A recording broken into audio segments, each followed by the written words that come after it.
Okay, friends, hi. This is the beginning of Cosmic Fire webinar commentary number 16A. The last was just one program. We have the big word Y here, and we're dealing with the idea of purpose.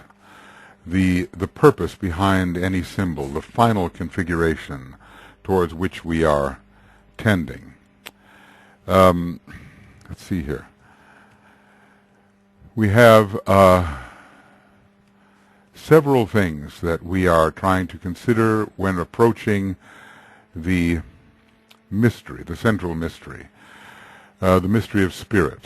The third is the mystery of electricity, and the second is the realization that all forms are symbols, and the first is the inability for man, and I should man as man as man. That's a good abbreviation, I think. Okay, man as man. M-A.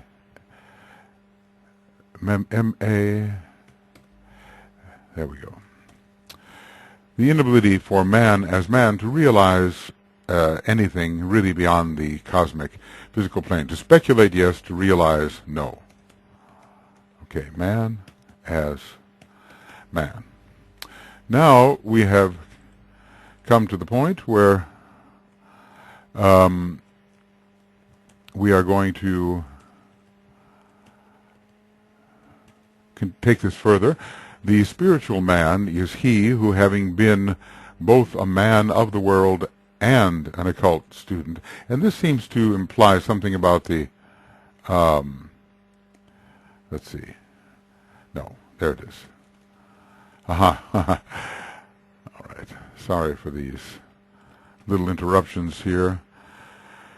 Just when I think I have one of those red brackets, I have something else, so now we have it. A man of the world, and by that I think we mean that he has mastered in some degree the lower,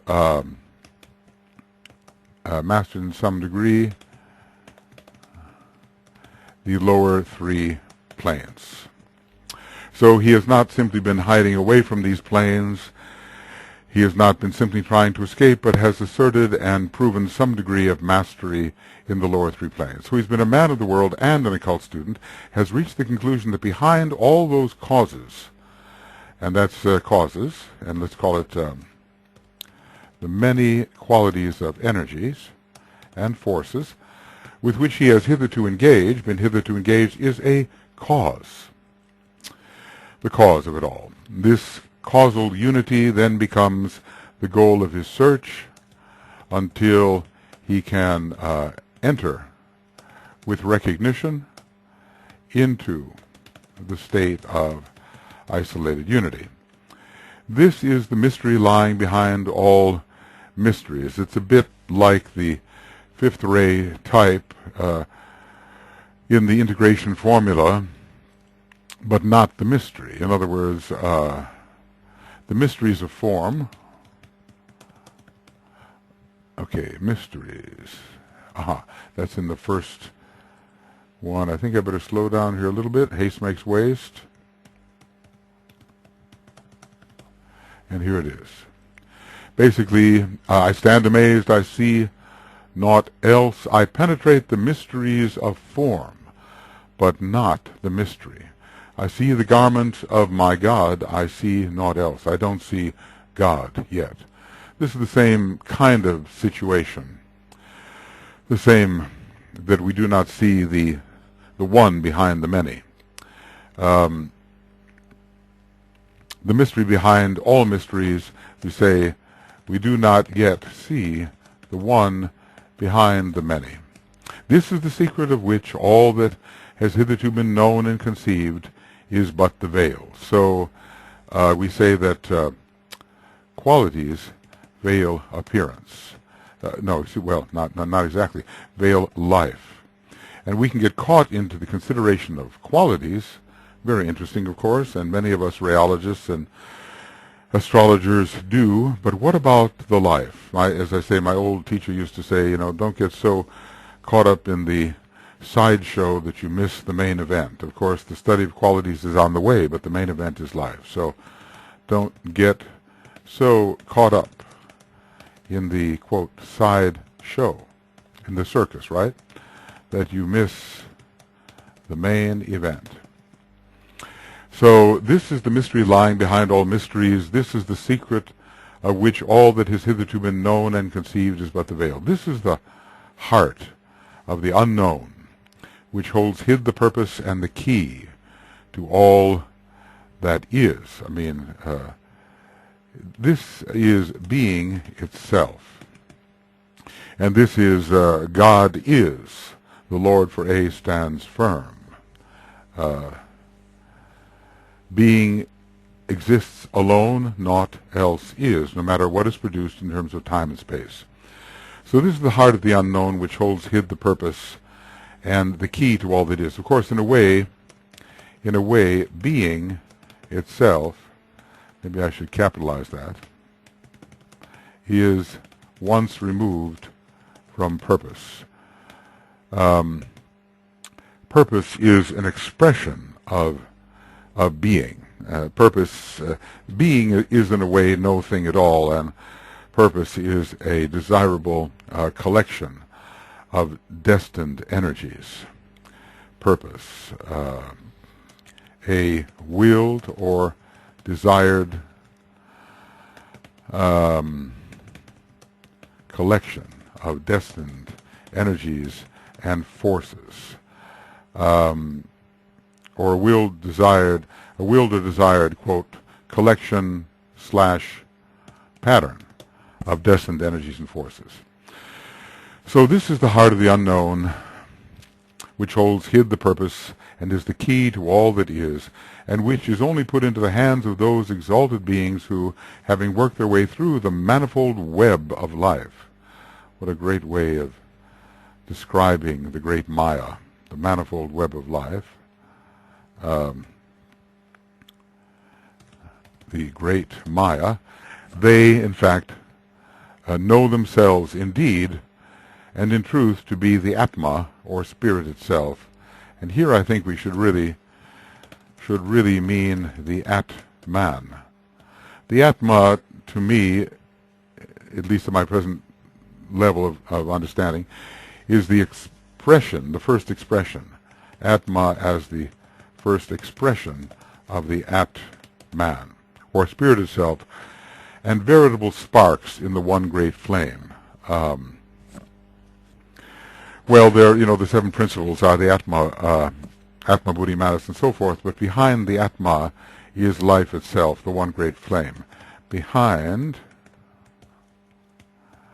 the Atma is the one great flame, or life itself.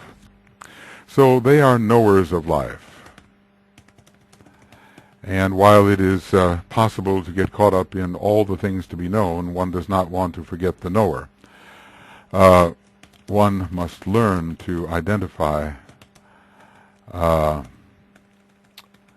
as the knower behind and within and as the known.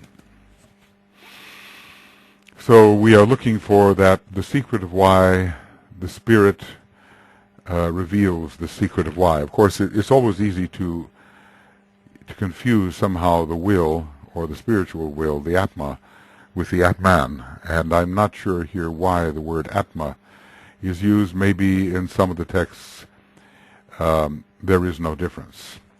3 times the cry goes out to all the pilgrims upon the path of life, know thyself, is the first great injunction, and long is the process of attaining that knowledge. So this relates to the third aspect of divinity, to the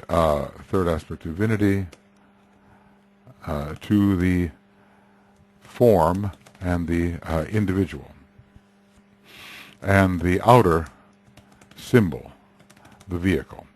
know the self comes next, and when this is achieved, man knows not only himself but all selves, and this is I am that. Finding the self within as the self of all. In other words, identifying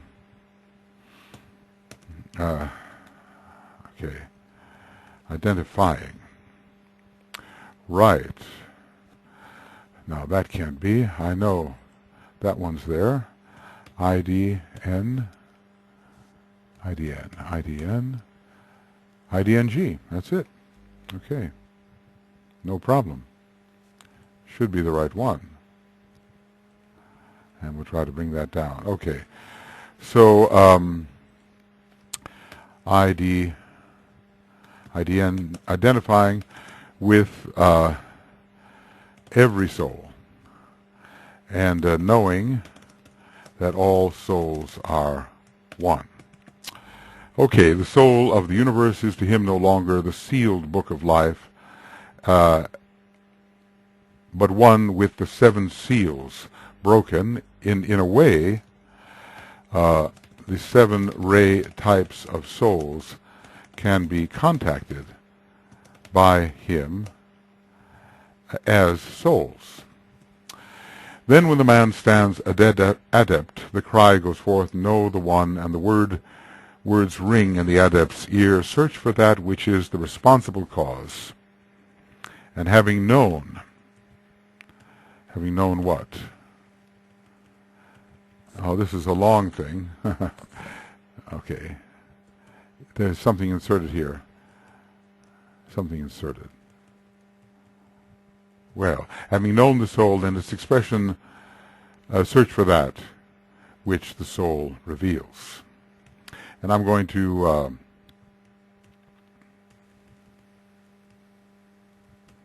bring this back a little bit because we have a big chart to look at. And know the soul and its expression, form. Search for that which the soul reveals. So let's say this is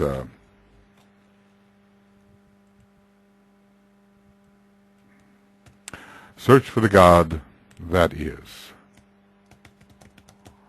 Search for the God that is. Know the one. Not know the self only, in other words, the unity of thyself with all selves, but know the one who is all selves. Know not only the identicality of all selves, but know the one who is all selves. So these are, we recognize this. These are the 3 levels of Leo. Now let's see where we are here in the book, because some pages are skipped due to, there we are. Okay. Well, I think what I'll do is I'll somehow copy this and continue right here. So this is the end of 1240. Okay. End of 1240 and beginning of 7 cosmic paths. So here is to be found the clue which the adept or perfect man undertakes when he puts his foot upon one of the 7 possible paths. Okay, he's going to try to know the one via one of the ways of higher evolution. Okay, and here we are going to make this ways of higher evolution.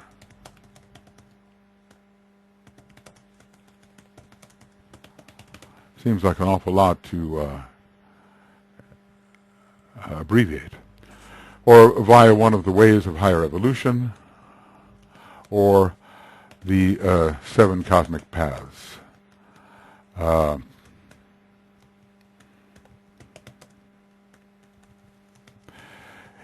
well, 7 cosmic paths. That deserves to be abbreviated as well, don't you think so?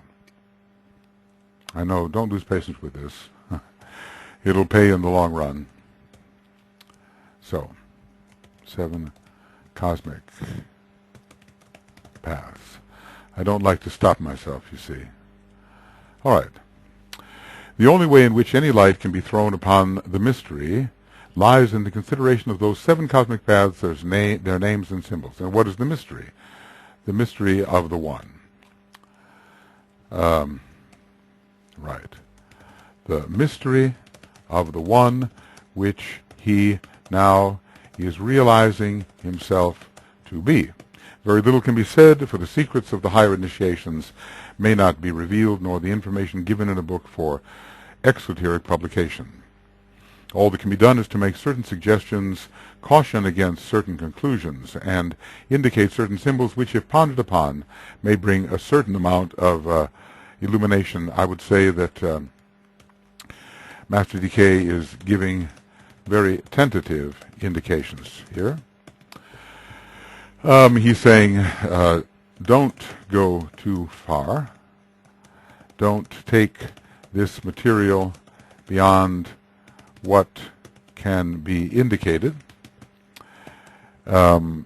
Realize the limitations of what I am now allowed to present. All right, so we have actually finished this little section, Know Thyself. So I'm going to make these large. This is the first step of Leo, really, isn't it? The first step of Leo. And we'll just make this quite big. That's the first. Know Thyself, and that's the third aspect, individual phase. And the next one is Know Thyself. And we'll do that and make that also large so it comes into our consciousness with impact. And here we can do this too as well. Know Thyself. And then finally, Know the One. Okay. And here, making this large as well. 3 phases which we have discussed in relation to Leo, in relation to body, soul, and spirit, respectively, and the search for the pure being which lies behind, beyond, and as any type of quality altogether. Now, the next charts about the solar and planetary hierarchies, I think we would be best advised to study them in the following way. We have studied them many times. There they are. And I'm going to also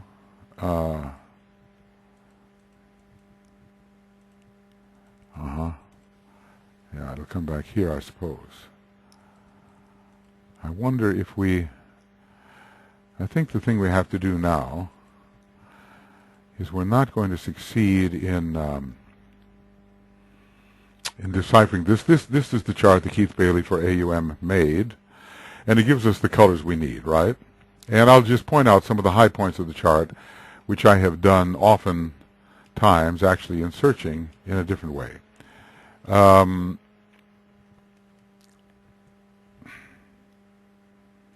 Let's see, the 3 Kumaras, the Buddhas of activity, and I think we're here, and we can look at this. This is the key to the diagram, and I wonder if I can open this up sufficiently. That's it. Right there. Okay, I wonder if you can see that sufficiently well. And then I can switch back and forth between this and this, right? Okay, well, here are 2 levels. One is that of the macrocosm, which is the solar logos, and here is that of the, Well, it's also a kind of macrocosm. It's the planetary logos. It's the structure of the human hierarchy, or at least our planetary hierarchy, and the structure of the solar-logoic hierarchy. Men are, of course, included, but they are only a certain type of men, and average humanity is included as the least aspect of this entire structure. It says here, the diagram is an outline of a portion of the hierarchy at the present moment and gives only the outstanding figures in connection with human evolution.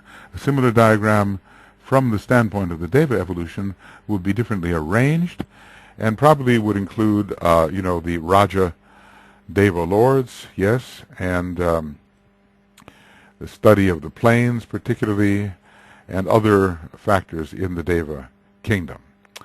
Well, I think I have to bring this all the way down to the lowest level in order for us to be able to study it simultaneously. And when we go over here, we have,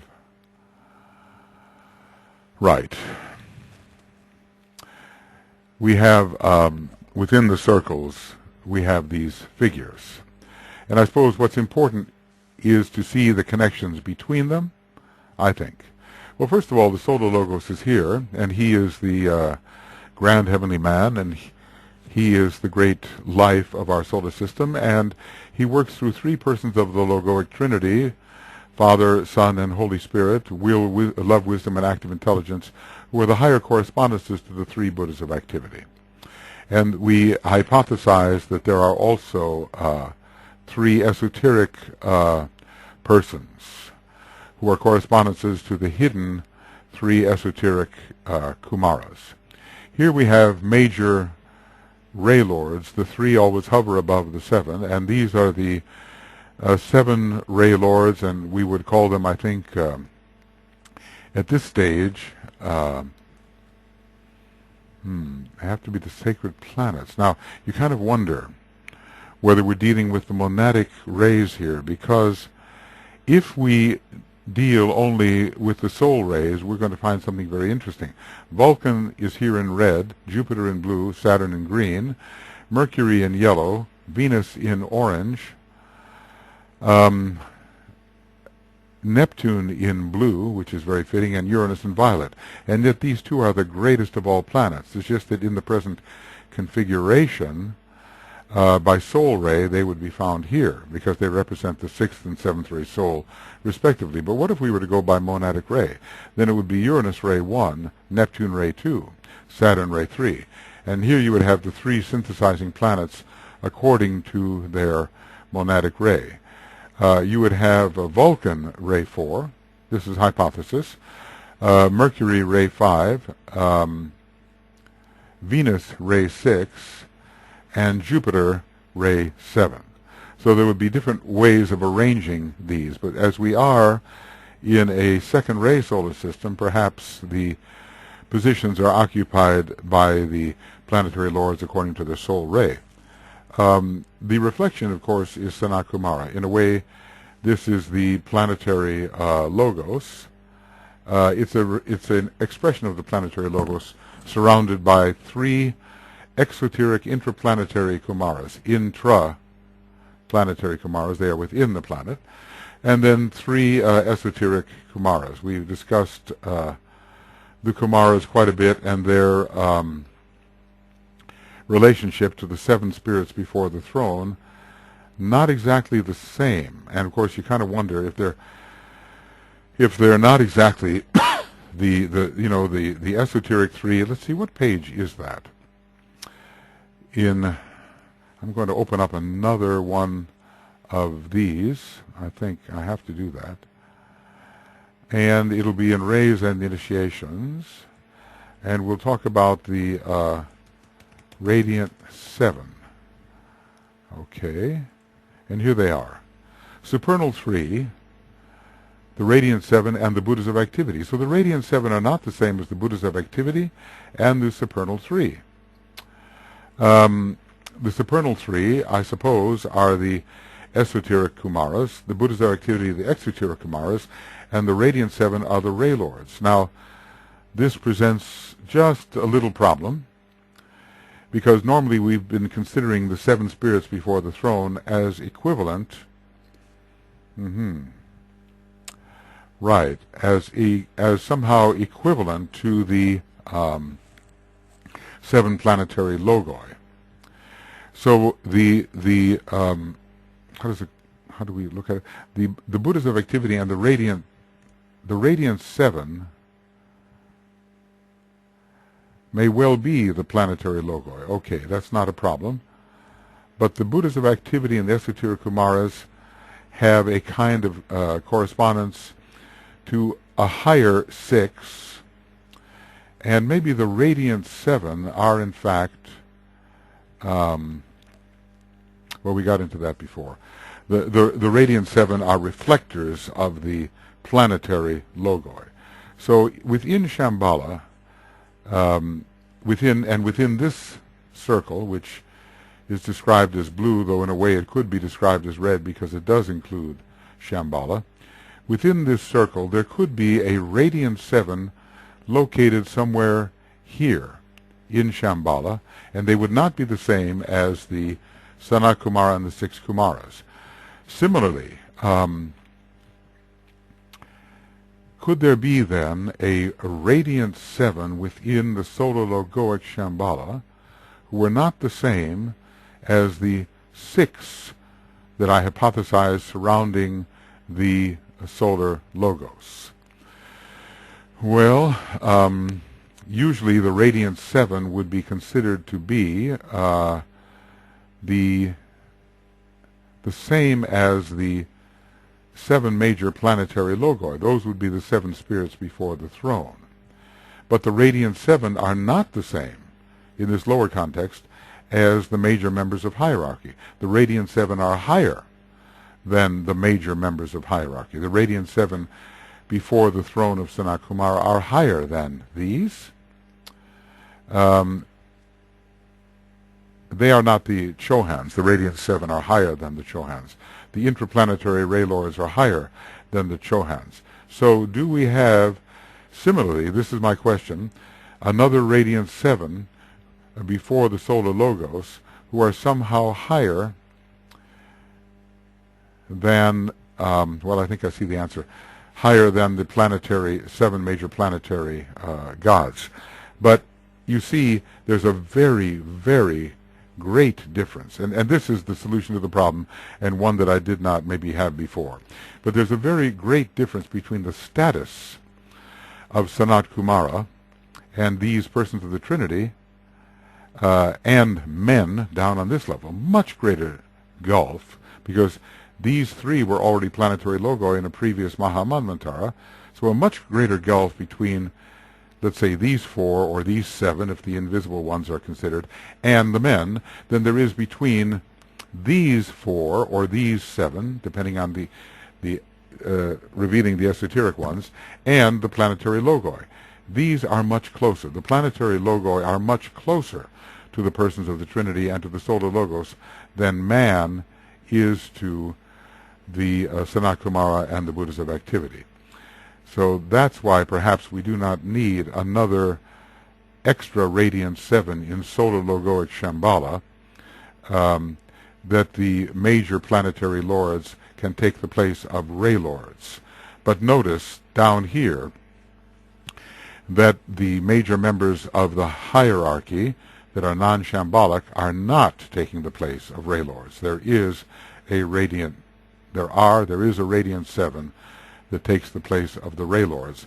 And sure enough, of course, these human members of the hierarchy, or members of the fourth grade of hierarchy, do receive that energy from the interplanetary Ray Lords and from the planets themselves, but they are not the seven spirits before the throne. It would be like saying that the Christ was one of the seven spirits before the throne in Shambhala, and that is not the case, or that the Manu was, or that the Maha Chohan, recently made Maha Chohan, was one of them. No, that's too high. All right, well, I'm glad that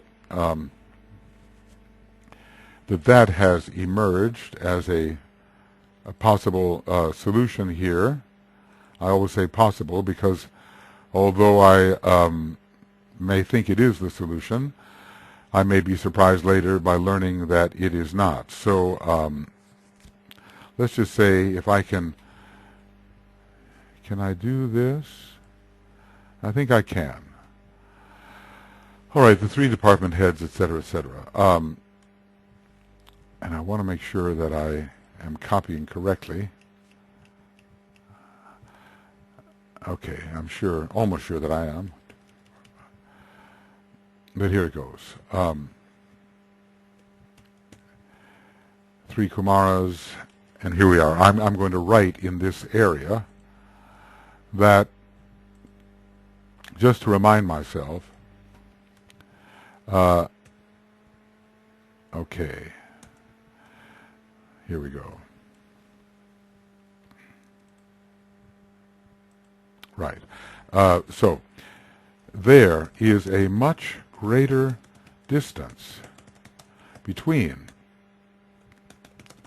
the major members of the 4th creative hierarchy who have become, let us say, Chohans, between them and the Buddhas of activity and Sanat Kumara than there is between the major planetary logoi and the solar logos and 3 persons of the logoic trinity. And we could also include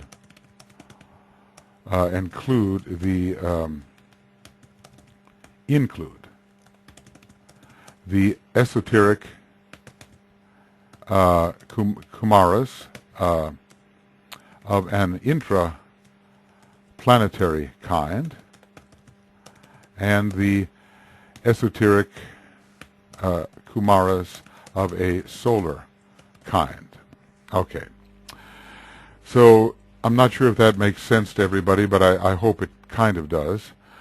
The space in evolutionary time between these basically advanced human beings, members of the 4th creative hierarchy, who are head of our hierarchy, the distance between them and Sanat Kumara and the Buddhas of activity is much greater in terms of time than the distance between the major 7 ray lords, however we count them, whether in terms of their soul ray or their monadic ray, between these 7 ray lords and the 3 persons of the logoic trinity and the solar logos. And of course we always have the hidden factors as well, 3 hidden factors in each case. And that will perhaps account for the idea that there are 7 radiant beings who are ray lords here before the throne, and these 7 radiant ones are not the Kumaras, because in Shambhala it tells us that the Buddhas of activity and the supernal 3 are there, and they're different from the radiant 7. So these radiant 7 are not the members of the human creative hierarchy. No, they are higher, but the 7 major planetary logoi are the 7 spirits before the throne of the solar logos. It doesn't seem that we have a need for more and a higher radiant 7 in the Shambhala of the solar logos. All right, that's very speculative, but maybe you can see now, are we violating the law of correspondences here? Will we somehow find that, well, I don't think we will. I don't think we will find this. I mean, if it takes a long time for a human being to become a planet or to amalgamate with fellow monads to become a planet. They have to go through the solar angelic phase first or something equivalent, and then undergo another amalgamation before they're on their way to becoming planets. But I'm kind of wondering whether there are solar chains here in some sense. No, we have persons of the Trinity, 3 persons of the logoic Trinity, and I hypothesize them as being the ones from page 99 or so of Esoteric Psychology 1, who do express themselves through 3 planetary logi apiece. What could we say of the other esoteric Kumaras? Do they also express themselves through certain planetary logi? One cannot say, but maybe there's a parallel here. I don't know. Anyway, so we have the solar logos, the solar Kumaras, which are really 3 persons of the logoic trinity, and even 6 persons, or 6 Kumaras, let's say, maybe only 3 persons, and the major planetary logi, and I think a number of minor planetary logi as well. I don't look at these 3 here in this chart as being the 3 synthesizing planets. I look at them as being the 3 cosmic logi, as we see right here. This is it. The 3 logi. That's who I see them as being. And I assume then the 3 persons and the 3 logi to be the same, and here are the 7 planetary logi, including, I believe, Uranus and Neptune. All right, then we come down into the realm of Shambhala. The planetary logos does not seem to be listed here, but in a way, Sanat Kumara is that. And then correspondences to Kumaras who are correspondences to these different planets. For instance, it looks like that the 7th ray lord, whether we want to think of him as Uranus or somehow Jupiter, is transmitting 3 violet rays to the 3 Kumaras. We don't see whether he's transmitting to the esoteric Kumaras. We do not see. We see also that the 5th ray lord is transmitting to the 3 Kumaras as well. We do not find the 4th ray and 6th ray lord doing that, strangely enough. No, we see, this is very intricate. What a web. We seem to find the 6th ray lord transmitting to the Christ and into the Mahachohan, since the Mahachohan contains the 4 representatives of the 4 rays of aspect. We see pretty much the same thing happening with the 4th ray lord, transmitting to the Christ as the head of the hierarchy and also into the Mahachohan, but not per se, unless I am very much mistaken, not per se into the Kumaras. But, no? Let's see if we can find another map here. If we can go here, this is a pop-up, and we could possibly, it says key to the diagram, so we might be able to, well, I hate to get rid of it, but let's do it. And here are the solar and planetary hierarchies. I think they've been pretty faithfully copied. I think Keith did a good job with this. And we do seem, from number 7, we seem to have a transmission to the 1st ray lord. The question is this a line that continues? Here it is. And it goes to the 1st ray lord. One goes to the 2nd ray lord, yes. And another goes to the 3rd ray lord, yes, and it doesn't seem to go anyplace else. But there are some dotted lines here, so maybe we're not seeing this as clearly as we might. I wish I could make this larger. This is an object, and I wish I could make it larger than it presently is. Let's see. But there's nothing here from the 4th ray lord, and I mean planetary lord, or the 7th ray lord. I do not see, no, 4th ray or 6th ray, I do not see them going into the Kumaras. Now the question is, do we have here somehow see 3 lines come forth from the 5th ray and 7th ray, and they seem, here's the 5th ray going into the 3rd Kumara, I don't see any continuation. Here's the 5th ray going into the 2nd Kumara, and I don't see any continuation. And the 5th ray going into the 1st Kumara, or the first Buddha of activity, and no continuation. And the 7th ray does the same, but there is a kind of line. Here we have a double line. And I wonder if this has been faithfully reflected. Yes, there is kind of a double line here. I think this has been well done. From the 3rd ray Kumara, there is a line that goes into the Manu. And from the 1st Kumara, kind of in orange, I guess, there is a line that goes into the Mahachohan, and also from the 2nd Kumara. So maybe that's what we're talking about. Yes, actually he's filled these in, and instead of having dots, we have now the actual colors. And the 2nd Kumara also somehow, this is interesting, the 2nd Kumara seems to have a line which goes into the Mahachohan, and so does the 1st Kumara, or sometimes Sanat Kumara is called the 1st Kumara, or sometimes the 4th. But we can call these Buddhas of activity as well. When we finish this, we can go up above and see what is the case. It's very intricate. So 7, how many rays contribute to the Mahachohan? Interestingly enough, it looks like all 3 rays of aspect also contribute to the sustainment of the Mahachohan. And here,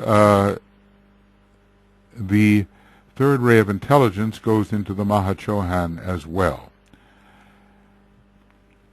These are the familiar members of the planetary hierarchy, the Master Chohan, the Mahachohan, the Master R. The Christ, then, is he sustained?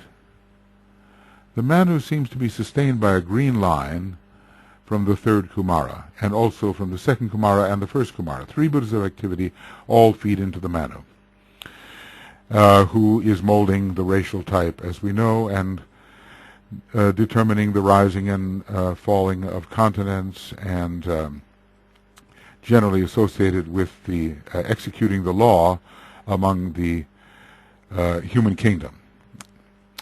However, the line directly from Sanat Kumara only goes into the Christ. He is the great world savior, and he is in a way a kind of 2nd ray emanation of a 1st ray source, the 1st ray source being the planetary logos.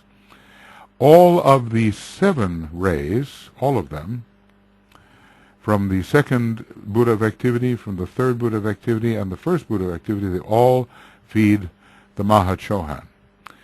The 4th ray and the 6th ray coming from planetary ray lords come right into the figure of the Christ here. So Sanat Kumara per se is overlapping the 3 Buddhas of activity, just as he probably overlaps the 3 esoteric Buddhas, and his influence reaches directly to the Christ, but through the Buddhas of activity to the 2 others of the great lords. Then, from the Mahachohan, we go to the Venetian master, Paul the Venetian master, and he has a 3rd ray line of creativity entering each one of these lords, the Master Serapis on the 4th ray, the Master Hilarion on the 5th ray, the Master Jesus on the 6th ray, and maybe this is an unknown 7th ray master. They must all be, I would say, Chohans at this level, because at least their secondary monadic ray is corresponding to the ashram that they lead. Because in the case of Master Hilarion, we pretty well know he's a first-ray monad. We're not sure about the monad of Master Jesus, but it seems to have a lot of the first ray. But I could not say for certain, and we know nothing further about the Master Serapis, although there is such a connection with the second ray and the fourth, and know nothing at all about this unknown seventh ray Chohan. We assume him to be a Chohan. If he's the head of the seventh ray ashram, he could be a master, but we assume him to be a Chohan. When it comes to the Manu, he is interestingly connected with, of course, the fifth ray Chohan, as we would expect, and with the seventh ray Chohan. Here are two sort of reddish orange lines connecting. When it comes to, he is also connected to a European master, and to the Master KH, and to the Master DK. So there are 5 lines of connection with the Manu, and Master DK has said there is something of the first ray in his nature triadly considered, and also the Manu is connected with KH directly, and with a European master, maybe a certain Sir Thomas, but there is a line between the 3 great lords, of course, and Keith has represented it as a blue line, and I suppose that's just fine. All the 3 great lords are connected to each other. When it comes to the Christ, he is connected to the Master M, but strangely not to the Master Jupiter. This is the one place where the line does not go. The Christ is connected to the Mahachohan and to the Venetian Master, who in a way is sponsoring all the other Chohans here, but only directly to the Master Serapis and the Master Jesus, according to the ray line. The fifth ray and the seventh ray are not part of his connection. When it comes to the Mahachohan, he's connected to the European Master, to Master KH, and to Master DK, and directly. So there's a diversity of connections here, but not, although the Christ is connected to Master M, and the Christ is connected to the Manu, and the Mahachohan is connected to the Manu, we don't see the Mahachohan connected to Master Jupiter, and we don't actually see the Mahachohan connected to Master M unless somehow this green line continues. That would be surprising to me, because I think they would work in pretty close connection. So from the European Master, there is a connection to Master M, and you kind of wonder whether it's not a double line, or shouldn't be. From the Mahachohan, does something go all the way to Master M? We don't know. It seems that it should be. Here are the heads of the ashrams. All of these are above the ashrams per se. These are Chohans, Master M, Master KH, the Venetian Master, but the Mahachohan has risen above. He used to be occupying this position. There was another Mahachohan, and the Master R was, did I say M? Master R was occupying this place that the Venetian Master is now occupying, I think. No, he was occupying this place. He was the seventh ray Master, and perhaps the Venetian Master still remained where he was. Well, from the position of the seventh ray Chohan, I suppose he would have had to be a Chohan, the Master R rose to the position of Mahachohan, and he rose along the third ray line instead of the seventh ray line.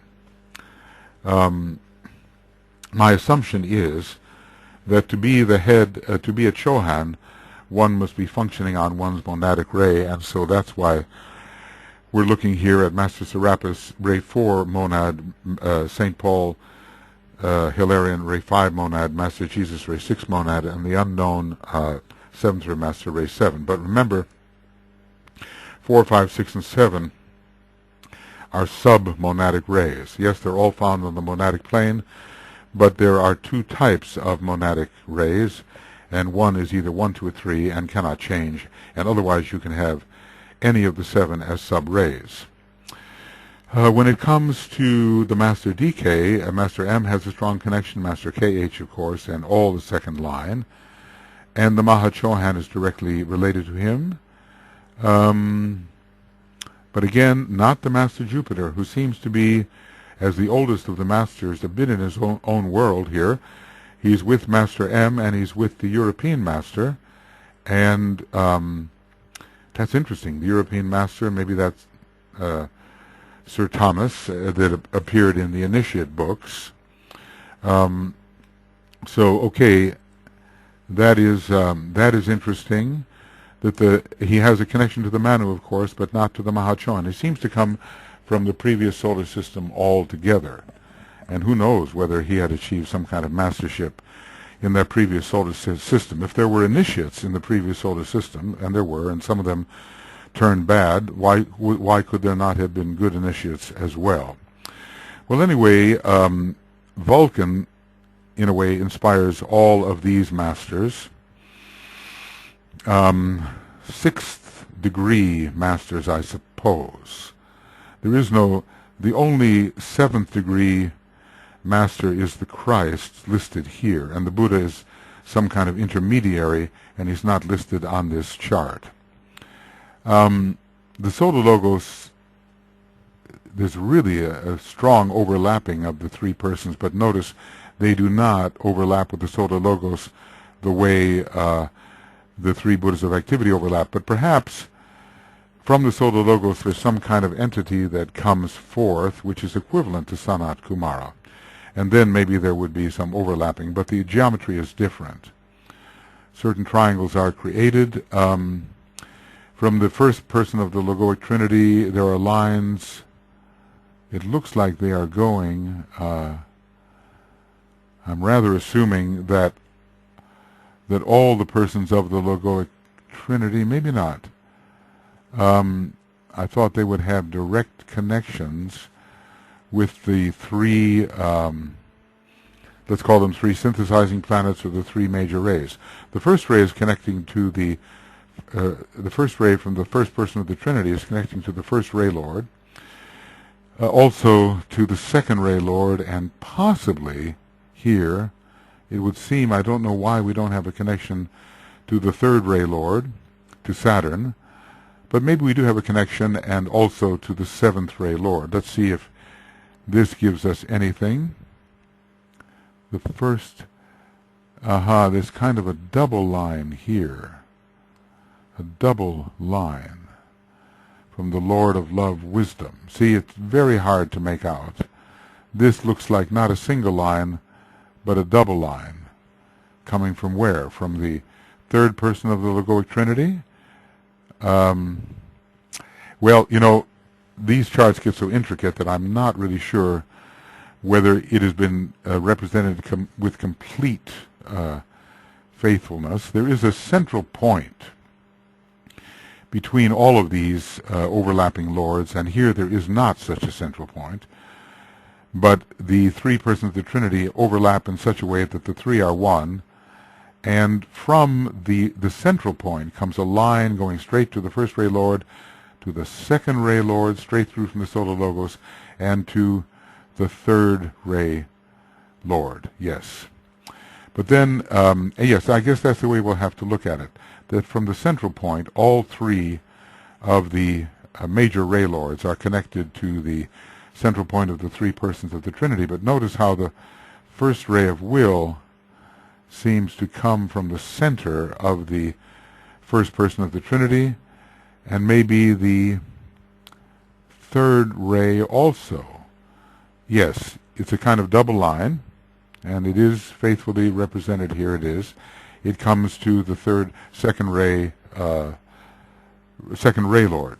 So from the three persons of the Trinity, there is a direct line to the second ray Lord, but not from every person to the first ray Lord, and not from every person to the third ray Lord. The way the first ray, second ray, and third ray Lords are connected is from the central point of the three overlapping persons of the Trinity. That is the line of connection. Okay, and they are, each one of the ray Lords, each one of the persons of the Trinity is stimulated directly by the Solar Logos. The 3 and 1 point, the The one that is the three connects with all of the ray lords, and each of the ray lords connects directly with the second ray love wisdom lord, whether it's Jupiter or whether it's Neptune. But not the three persons of the Trinity do not seem to connect directly, except for that 3 and 1 point, with the other two ray lords. You see, in other words, from the center of the first person of the Trinity, here's a short line straight into the second ray lord. From the third person of the Trinity, here's a short line straight into the second ray lord. But we don't see those same kinds of lines coming from the persons themselves, unless this is a double line, this orange one. Let's see. It could be a double line, which is not, yeah, maybe it is a double line. And in that case, which is fortunate, the first person of the Trinity does connect directly with, let us call it either Vulcan or Uranus, and the third person of the Trinity does connect directly either with, well, it's always going to be Saturn. So the heaviness of this line is something that has to be noted, because it really is a kind of double line here, a kind of double line. All right, that's satisfying. But does the second person of the logoic Trinity connect directly with the first and the third ray lord, planetary ray lord? Well, he certainly connects directly with the second planetary ray lord, but I don't know if I really see that happening here. So somehow the second ray lord is the main one. And then when we start to look at what goes down here, Sanat Kumara is going to receive very much, well, does Sanat Kumara, yes. Sanat Kumara receives straight from the solar logos in this sense. It's kind of a, well, I can't call it a jewel in the lotus, but it is a direct transmission straight from the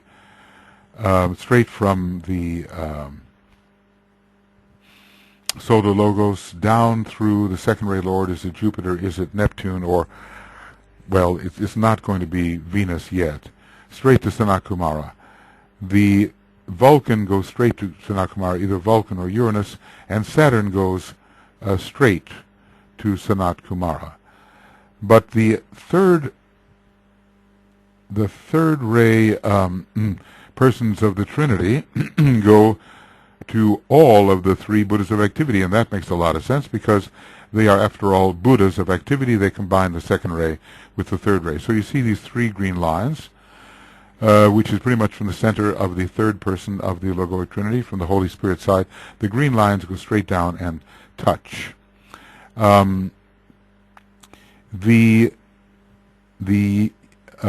I've been saying, the orange lines from the ray 5 ray lord, the planetary ray lord, touch the third Buddha of activity and touch the first Buddha of activity, but don't seem to, do they touch the second Buddha of activity? That's a question. Yes, no, yes, they do. From the fifth ray, it touches the second Buddha of activity. From the seventh ray, first Buddha of activity, third Buddha of activity, and second Buddha. Yes, all the Buddhas of activity are touched by the three lines from the fifth planetary ray lord, which may be Venus from the soul angle or Mercury from the monadic angle, and the seventh Buddha, the seventh ray lord, planetary ray lord, which would be either Jupiter, Uranus, or Jupiter. They touch the three Buddhas of activity, but the other planetary ray lords of the fourth and sixth ray, they do not go directly to the Buddhas of activity. I think it's the wrong ray line. Instead, this sixth ray point goes straight to the Christ and straight into the Maha Chohan. and the fourth ray goes straight to the Christ and straight into the Mahachohan, and from Sanat Kumara goes straight to the Christ. So sometimes the double lines are very distinct, as here. See, we really needed the original map as well, didn't we? Because, you know, when you start coloring things in, the lines get thicker and you can't necessarily tell. Whoa. Is there, yeah. So what's coming from the planetary ray lords is going straight to the Mahachohan here and straight to the Christ. Do we have anything from the planetary ray lords coming straight to the Manu?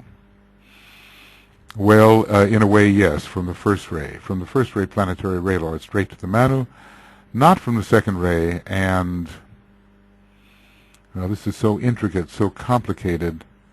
I don't know if there's anything from the third ray, planetary ray lord going straight through to the Manu. The Manu has to pretty well receive directly from the first ray and from the three Buddhas of activity, which are on his line in an important sense.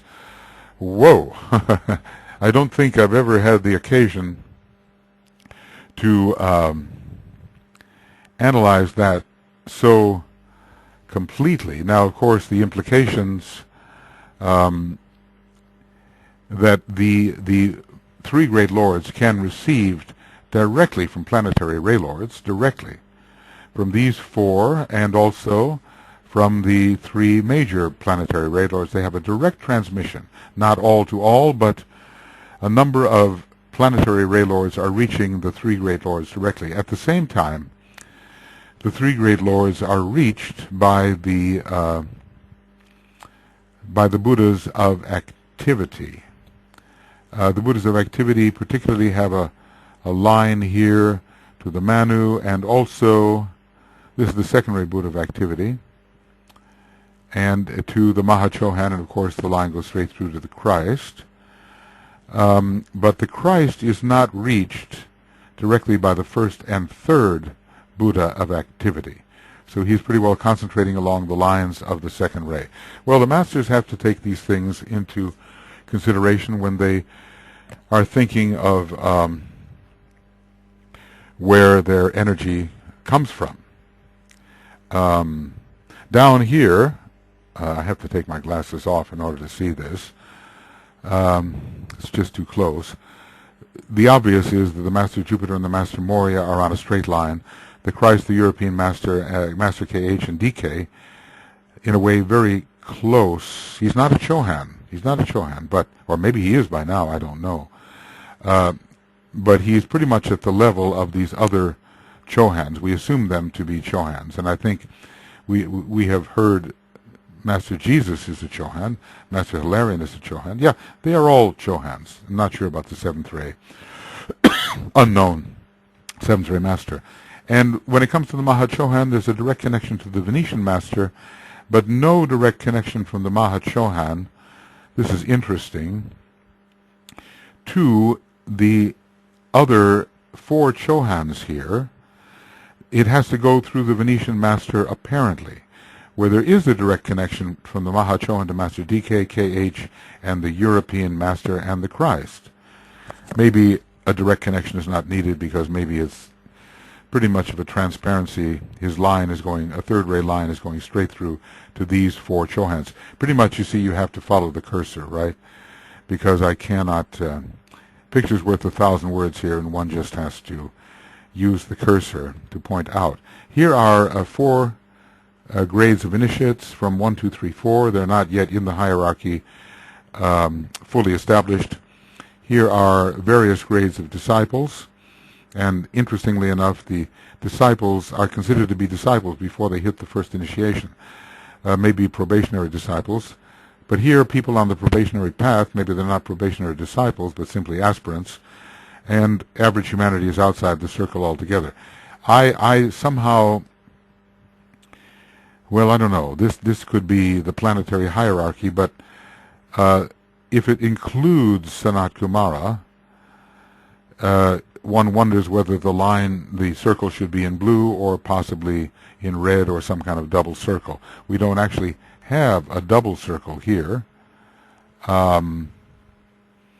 It's just a single circle.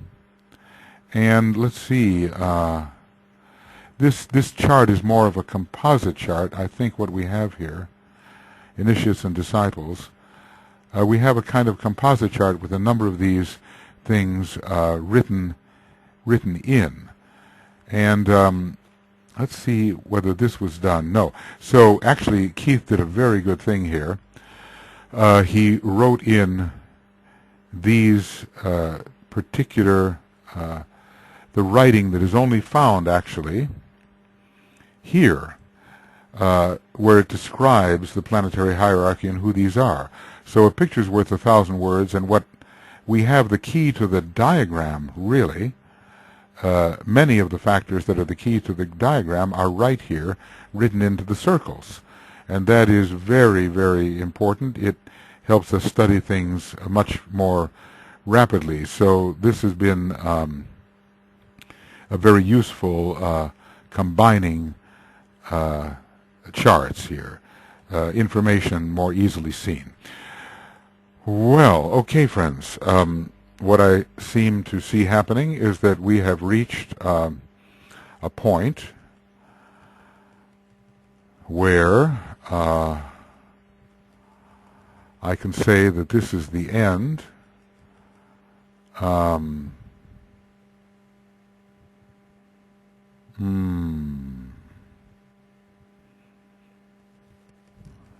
think I may have sent this out to some people. Right, okay. What I'm going to go